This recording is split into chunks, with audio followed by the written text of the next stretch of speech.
Numa tempestade, também pode se manifestar o poder das pontas. E seria assim, ó. Imagine uma nuvem.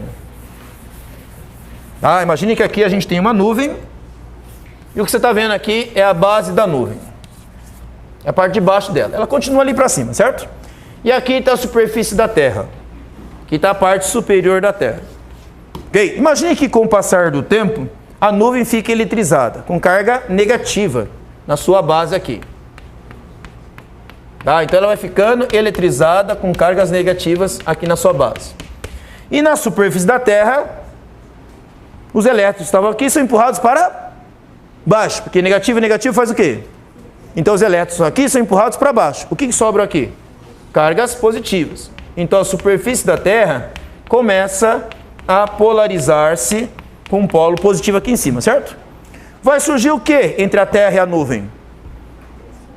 Uma atração, mas também essa atração é manifestação de quê? O que se manifesta aqui para surgir uma atração? Um campo elétrico, que vai de onde para onde? Qual é o sentido do campo elétrico? Divergente do mais e convergente para o menos. Então ele sai de onde? Da Terra e vai para a nuvem. Então eu vou desenhar aqui o campo elétrico. Olha o campo elétrico aqui, ó. Saindo para cima. Indo para cima aqui, ó. É claro que esses campos elétricos aqui não são exatamente paralelos, porque a base da nuvem não é exatamente plana, né? Se a base da nuvem fosse um plano, né? Praticamente umas linhas são paralelas às outras. Mas como está quase plano aqui, vamos dizer assim, elas são quase paralelas entre si aqui.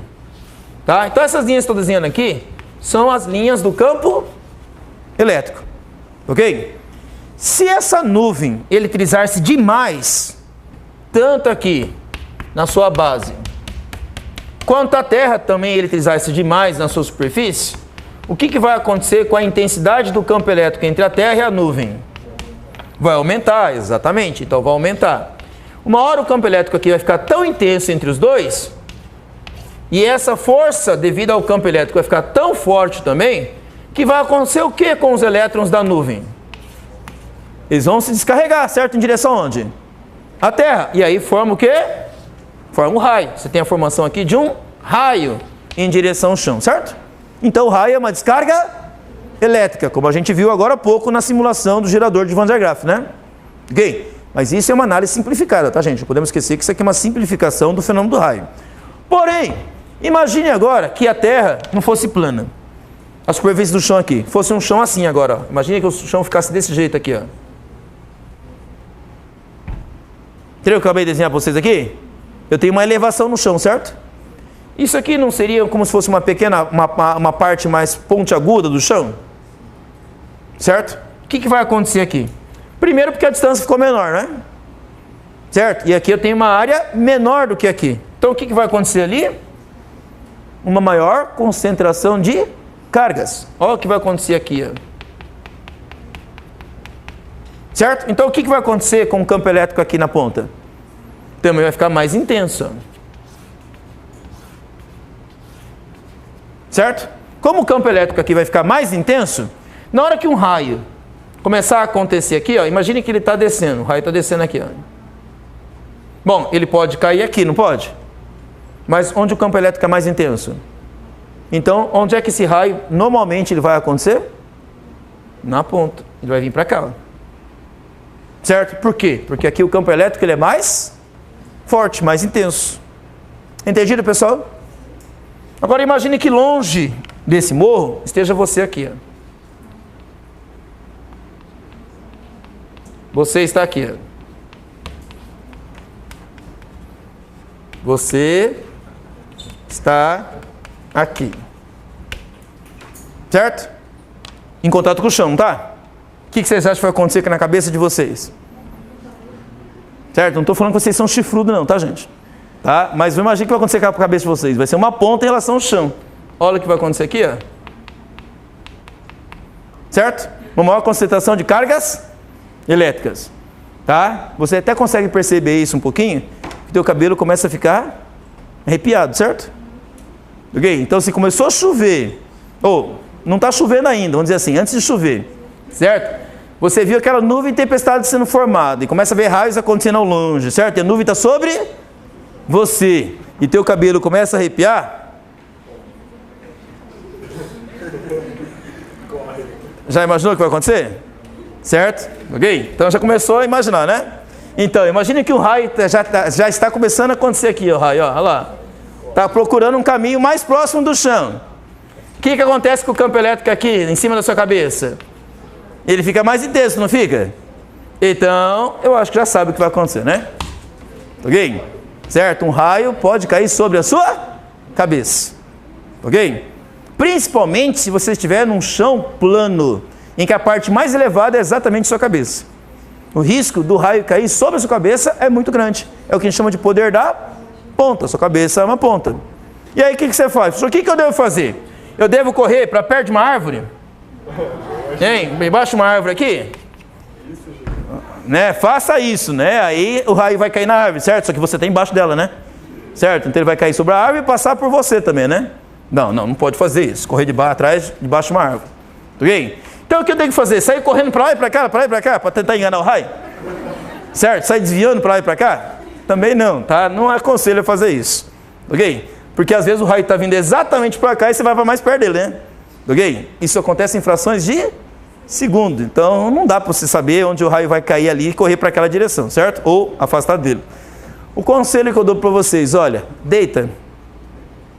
Professor, mas se eu deitar eu vou ficar tudo sujo de lama, vou ficar tudo molhado. Bom, vou aconselhar. Pode dar um conselho? Melhor você ficar lameado e sujo de lama e molhado do que morto. Eu garanto pra você, porque se você é morto, você pode ficar debaixo da lama, certo? 7 palmos debaixo da lama, certo? Okay? Então é melhor você ficar acima e molhado e sujo, né? Do que debaixo, né? Limpinho, engravatado, ou com uma roupa nova, cheia de flores em volta, né? Certo? Então, deita, porque assim você deixa de ser o quê? Uma ponta. Ok? Tá? Se você perguntar para os pecuaristas, para a maior parte dos pecuaristas, vão falar que muito gado morre lá no meio do pasto, quando ocorre tempestades. Por quê? Porque o gado fica de pé ali no meio do pasto. Certo? E o pasto, em geral, como é que ele é? Plano. Então, quais são as partes mais altas? O próprio gado. Então, muito raio acontece em cima do gado. E quando eles buscam abrigo de vez em quando, para onde vocês acham que eles vão? Para debaixo de árvore. Ok? Tá? Debaixo de árvore. Certo? Claro, é gado, não é a gente, né? Não tem a nossa inteligência, certo? Tá? Então as pessoas não buscam abrigo debaixo das árvores, né? Opa! Certo? Opa! Bom, as pessoas são mais inteligentes que gado, né? Então, vocês que estão tendo aula de física, pelo menos vão correr debaixo de árvore, tá? Ok? Melhor sujo e lameado, ok? Do que debaixo da terra, debaixo da lama, certo? Ok? Ainda mais com a cabeça queimada depois ainda, certo? Beleza? Então, gente, o poder das pontas explica para nós o poder dos para-raios. O que é um para-raio? É uma ponta. Tá? Então, uma torre metálica que você está cravejando essa torre no chão. É claro que não tem que ser necessariamente uma torre, mas pode ser um fio e em cima coloca uma barra, certo? Você vê muito em cima de prédios.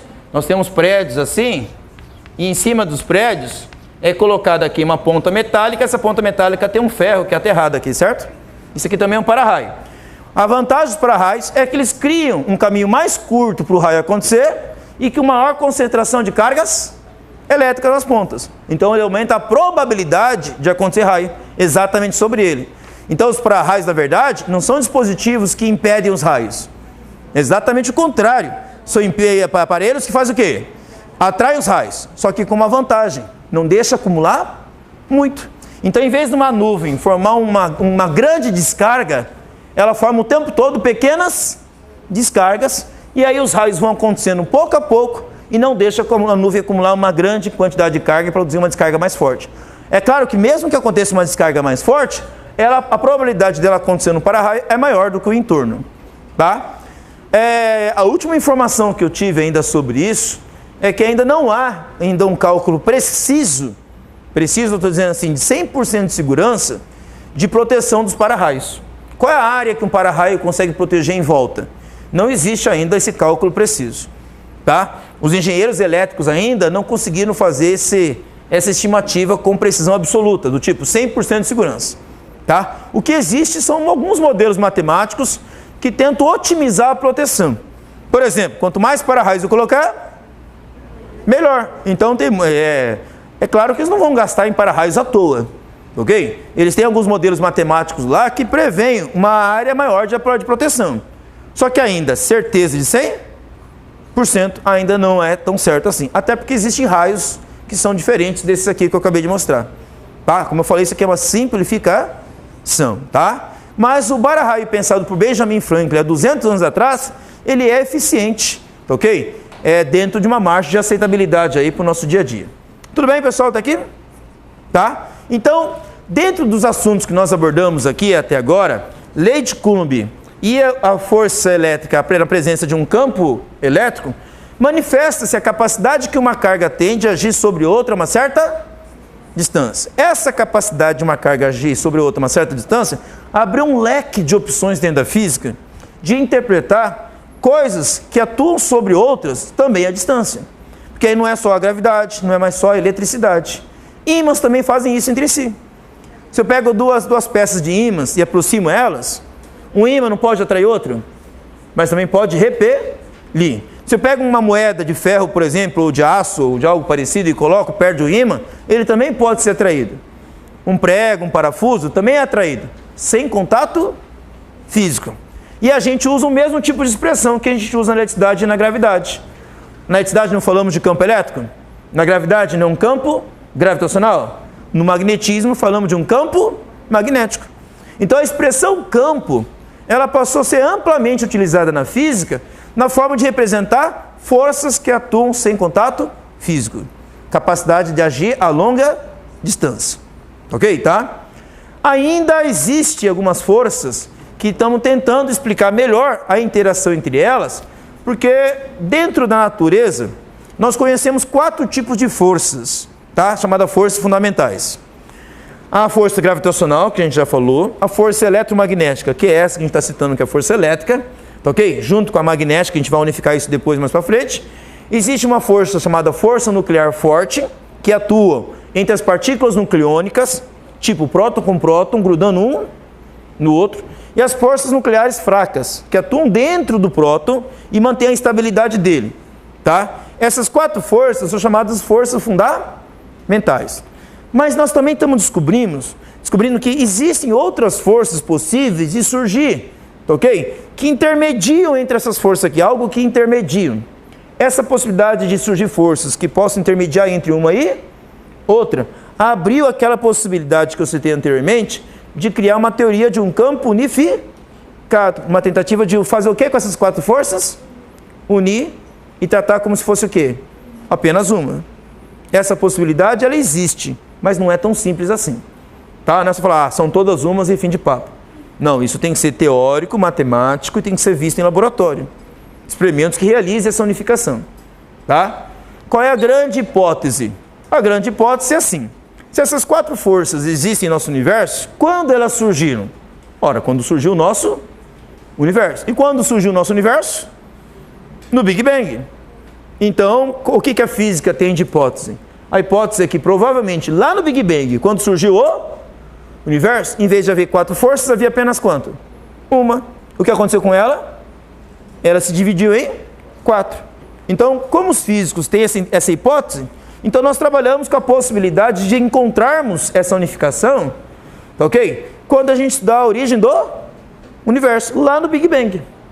Tá ok? A absorção do Big Bang aconteceu há bilhões de anos atrás. Sim, de fato, o Big Bang aconteceu há muito tempo atrás. Isso não significa que nós não somos capazes de reproduzi-lo. O fato de ter acontecido no passado mostra que um evento daquele é possível de existir na natureza, tanto que existiu. Ora, se existiu, a gente pode fazê-lo acontecer de novo. Não, mas não no tamanho que aconteceu. Talvez um pequeno Big Bang. E aí nós criamos laboratórios para reproduzir pequenos Big Bangs. Tá?